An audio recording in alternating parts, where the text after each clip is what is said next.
So welcome today to part of our conversation that's going on in the life of Emmanuel about the stories of various people. I was really provoked this last week, particularly following the death of George Floyd and his funeral in America on Tuesday, how the whole issue of Black Lives Matter and All Lives Matter may affect people within our own congregation here at Emmanuel. We're really delighted and privileged to have a number of people from BAME backgrounds who worship with us. And I just felt it was really right for us to hear some of their story, some of their hurt, and some of what's going on for them in these difficult days. Not to, as it were, be negative, but rather to be positive and to look to a better future for our society and for our church. So welcome to Francis, to Doris and Nana, and to Judith and Juliet, who are all part of the Emmanuel family. We are really privileged and delighted that you worship with us. Some of you are a bit away at the moment at university, but it's great to see you, Judith and Juliet. Thank you for being in conversation with me. I know this might not be always the easiest of topics to discuss, but I think it's right for us to do it today. So just tell me for a moment something of how you've been brought, as it were, to Barnsley to be living in the UK. Francis, do you want to begin? All right. I'm born and bred in Ghana. So I schooled in Ghana, worked in Ghana, and then at a point I had a contract in South Africa. So I went to South Africa, lived there, worked there, lived there for about 6 years. And then when my contract was over, I moved back to Ghana and then went to Germany. And then when I got married, Gifty was living here in Barnsley, UK. So I had to move from Germany to UK due to the language barrier. So it's much convenient in UK. Yeah. So that's how I got here. Okay, thank you. And what about you, Doris? Yeah, I was also born and bred in Ghana. That's why I had all my education up to tertiary, and then I got married, had Nana in Ghana, and then we had to move here for family reunion, yeah, to join their dad. So that is how I got here. That's what brought me to Ghana, UK. Thank you. And Judith and Julia, were you born here or have you come from elsewhere? I know your family are from Zimbabwe. Yeah, so we were born and bred in Zimbabwe, and my mum came here first, and we moved when we were about 4 years old. Yeah. And we've been here ever since. So you feel British really rather than Zimbabwean? Yeah. Okay. Yeah, both. Yeah, both. And could you share with me something, folks, about your own personal reflections on the death of George Floyd in the US? Perhaps we could start with Judith. Yeah. I think the death of George Floyd has been sort of revolutionary. I mean, it started a movement, not just in the US, but all over the world. And it's something that, you know, the police brutality in the US and the mistreatment of especially Black people in the US is something that a lot of people all over the world, Black people and people of minority, can relate to. The racism that we experience, you know, everyday life is the same, and it's something that, you know, has had to be brought to light because change just have to happen, and it's happening now. So I think the death of George Floyd has been revolutionary, and it's something that started a great movement. So a catalyst really for change. That's how you're seeing it. Yes. What about Nana? What do you think, Nana? Yeah, I just think it's been educational. I hope anyway. I hope that's what a lot of people can get from it, because I feel like it has been there for a while, and while it was shocking, it wasn't always necessarily surprising. So I just feel like people it's an opportunity for people to like educate themselves with, even when like this is over, like in 6 months' time, people still keep the same energy, I suppose. Okay, and have you got any thoughts, Francis? Yeah, I think it's a wake up call for me. It's not about the racism. There's racism everywhere in every country. There is, even among the white people, but it's about the brutalities of the white police against the black people. And as we all know, it's been going on for a long time, but no one has really stood up for it as it's been in a couple of weeks past. So I think it's a big wake-up call for the world as to how we should be able to tolerate each other. And for me, justice is for everyone. It's not for just some kind of people. It's for everyone. So it's a wake-up call for the whole world as to how you treat each other with respect, irrespective of your color, race, or whatever. Yeah. So that's what I think about. And in your own stories, I know Judith Judith hinted at it already. Racism, is it something that you have faced, something you have experienced here in the UK? Judith, do you want to start? Do you want to start? Yeah. Yeah, so with racism, with the way that I've been brought up in Barnsley, and we are a significant minority, so it's something that I faced a lot in school, whether it was name calling, whether it was discrimination by people looking at me a certain way or not wanting to be around me because of the colour of my skin. It was something that was very common in Barnsley, and as growing up, racism was faced in different ways when going to university, so just different experiences. You face different experiences. You don't just see that racism is name calling, like you don't have to be called a name to be racist. It's just, it speaks through actions. Yeah, again, like she said, it's not just name calling. You see it, it's just the way someone can look at you, or people, you know, behaviors, you know, in workplaces, in education.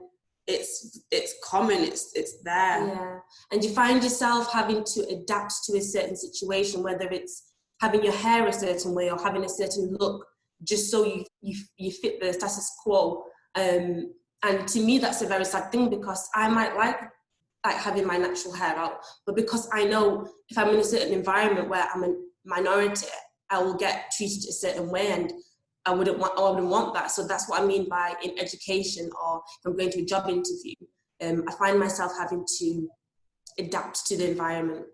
So you're saying that sometimes racism isn't in your face, it's very subtle, but that subtlety actually means that you feel you have to conform and maybe be the person that you're not. Yes, yes. Okay, thank you. Doris, what's been your experience? Yeah, just a bit to what she said. It's been experienced in different ways. Like you said, sometimes it's not directly to your face, but I think it's institutionalized. So you will experience it in different ways.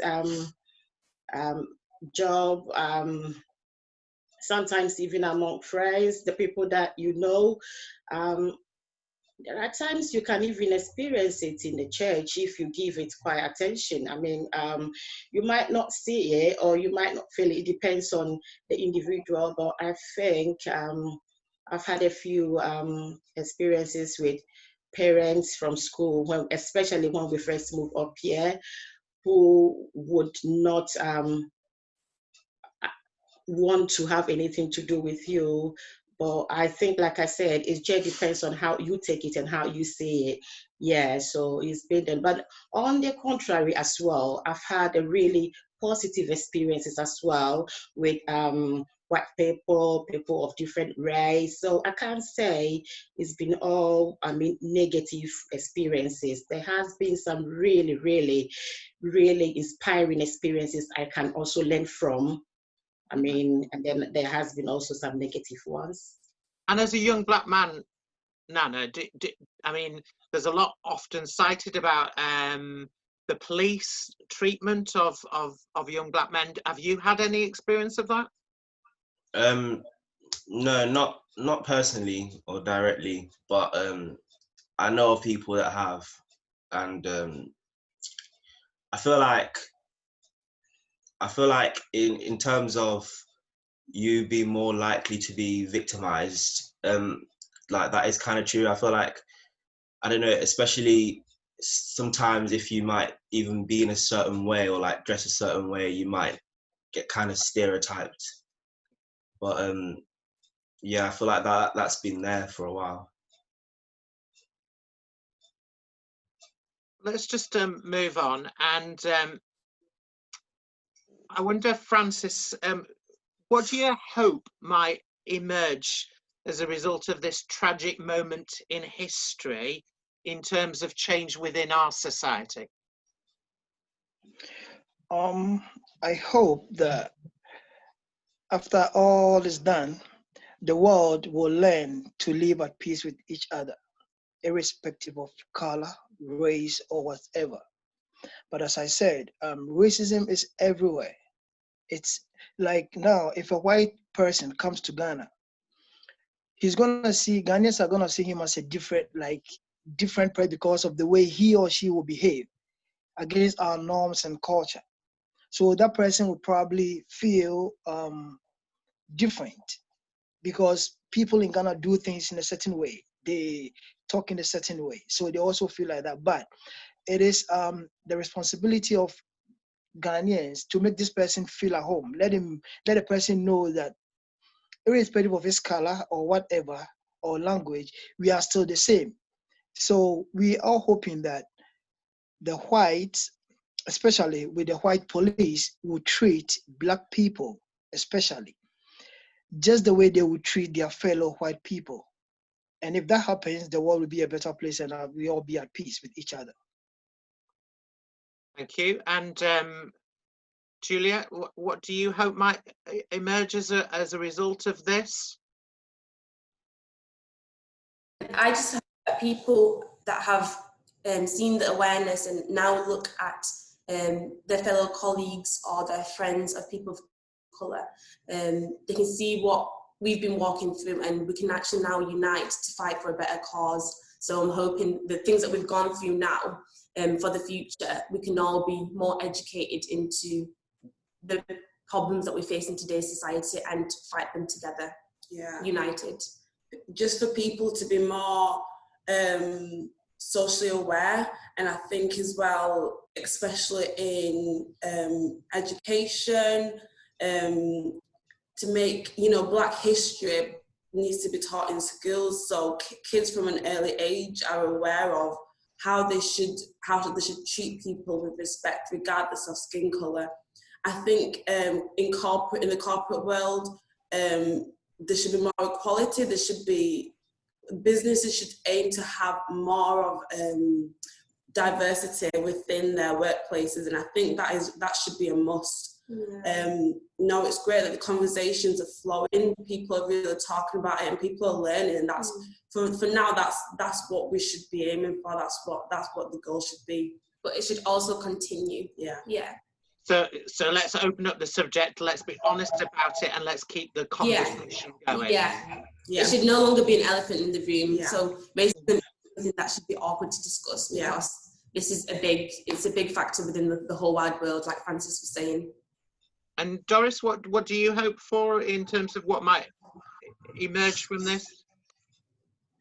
I just hope that we are going to be living in the world that was meant to be, in peace, in harmony, in unity. But I think we all got a responsibility towards this. We need to start in our own small way. So as the wake-up call sounds, I think it just stimulating everyone's thought. Everyone is going to be, it's just like a thought provoking for everyone.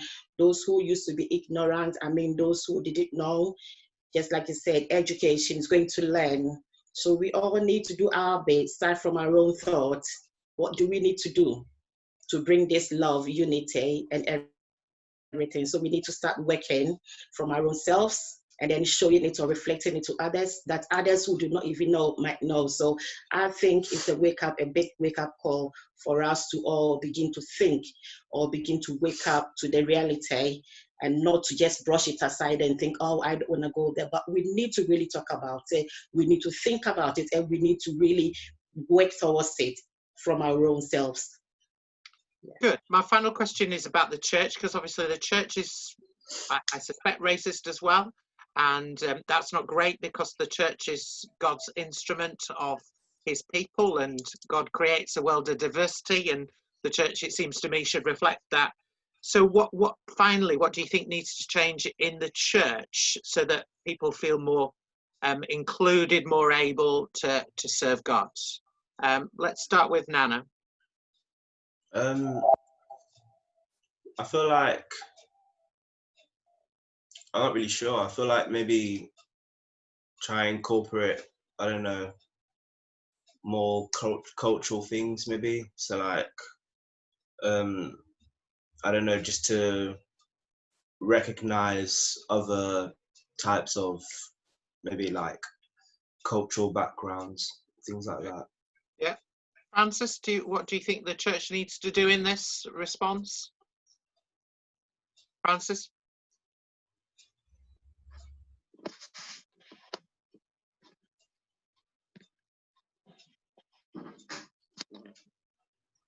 Francis, what do you think the church needs to do finally? Sorry. Sorry. I think for me, I've really not seen such in the church anyway. But I think what the church can do is, as we say, charity begins at home. If parents can be taught that they should start teaching their wards how to live at peace with each and everyone, because it starts from school. Like I've seen kids, black kids, complain at how they're being treated at school by their mates who are from the other race. So if parents in the church will learn to teach their wards how to live at peace with each and everyone, irrespective of color or race, I think as they grow up, they will also be teaching friends, kids, and it will go on. And with time, the world will be a better place where we will have no racial barriers between each and everyone. Yeah, that's what I think. Thank you. And Judith and Juliet, what would you say to the church?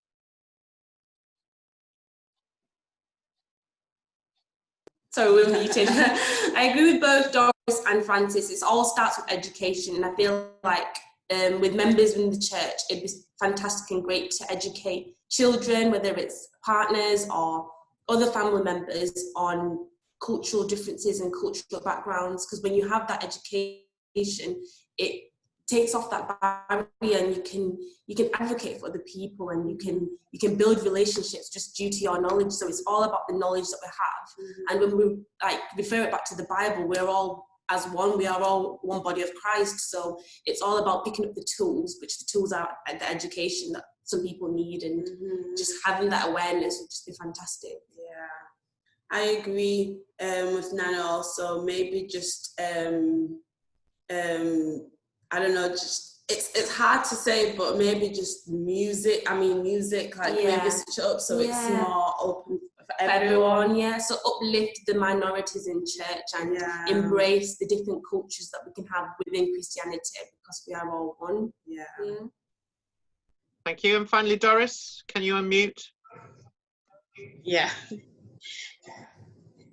I think I do agree with all the discussion so far regarding the just trying to do something cultural, just to also embrace the minority in the church, of a different race in the church, so that they feel part of the family. I know we feel part of family, but sometimes looking at, like the girl said, Judith and Julia, the different culture, something like music, or there could be an occasion or sometime that you could just let or just something that we could incorporate in our worship or praise or service or something to recognize or something, because that is where love begins, the house of God, and that's what we're doing. So we need to embrace more.